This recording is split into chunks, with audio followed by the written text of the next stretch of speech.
Okay, your new book today is part of the It's a Mystery series. There's another book that comes earlier than this that you could check out when you have time if you'd like. That's called The Mystery of the Missing Key. So if you like these mysteries, that might be another one for you.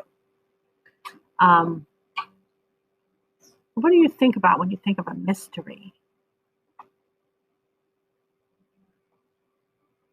Okay, a mystery is something that you might want to solve, right? You might want to find what happened or find how something happened.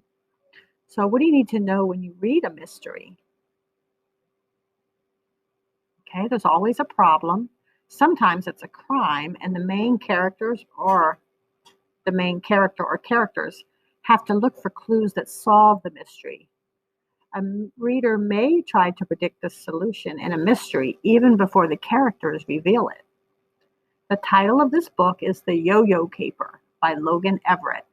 A caper is a prank or a robbery. Has anybody ever played with a yo-yo? Do you see that picture of the yo-yo on the front? Those were pretty popular when I was a kid, but I know sometimes you still see them. Besides the yo-yos, 2 other games are featured in this book. It's important to know what they are. Okay, so let's take a look at the back cover. The inside of the back cover. Let's see if we've got that.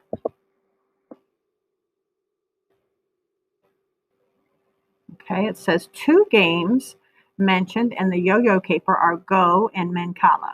Both have been around for over 3,000 years. They're mathematical games and can be as complex as chess. Go comes out of China and is played with white and black stones on a board with 19 horizontal lines and 19 vertical lines. It looks like a very simple game, but it takes a lot of skill to play. Mancala is an African game that spread to Asia. It has a board with 2 or more rows of cups that hold markers. Each player takes turns scooping up the markers in one cup and dropping them one by one into the next cup. The object of the game is to capture your opponent's markers. Now, I think when they say marker here, they mean something that marks your spot, not like a marker that we draw with. Check out the game rules on your computer when you have time. You can make your own Mancala board from an empty egg carton.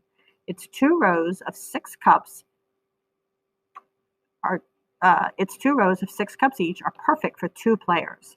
As for markers, you can use small stones or marbles.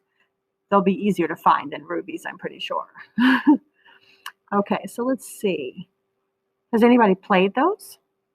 Since you guys are from different countries, somebody might actually have seen those games before. So let's look at page 2 and 3. Remember, these stories are a little bit longer. And you'll see the 2 main characters, Gus, the blonde boy, and Akiko, the girl with the black hair. Read these pages silently, and then let's talk about who is telling the story. You'll need to pause right here while you read that.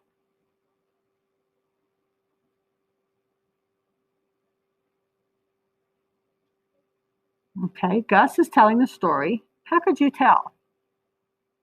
Tell people in your group how you could tell that. Remember, as you're going through this introduction, if you want to share to some of the questions I ask, just stop the video so that you're able to talk and then start it again. Gus and Akiko are crazy about yo-yos, but Gus's parents aren't so crazy about them. Can you imagine that Gus and Akiko are pretty good at playing with yo-yos? Gus and Akiko's class is going on a field trip to the games of the World Traveling Museum. What do you think Gus and Akiko want to see? Tell your group what you think.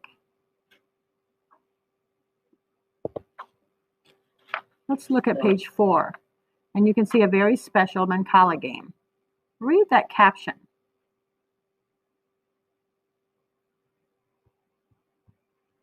What makes this game so special?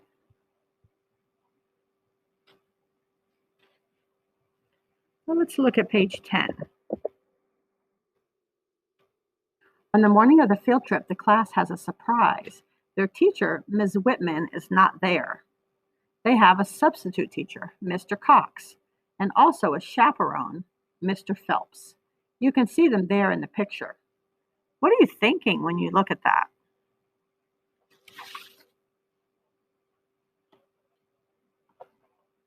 Okay, look on page 11. Kind of towards the bottom, you see the word appropriately. Appropriately. Okay, it says, and you will behave appropriately. You know how they always say something's not appropriate? Think about what that means. Okay, like it's not proper for that situation. Okay, so running around and screaming might be okay outside, but it wouldn't be appropriate on a field trip. You'll find out what Gus and Akiko start to suspect. They start to notice odd things about Mr. Cox and Mr. Phelps. You'll want to notice those things too, so you'll want to pay attention while you're reading. Fortunately, Gus and Akiko have yo-yos in their pockets. You'll find out why that's important too. As you read, notice the clues and try to solve the mystery.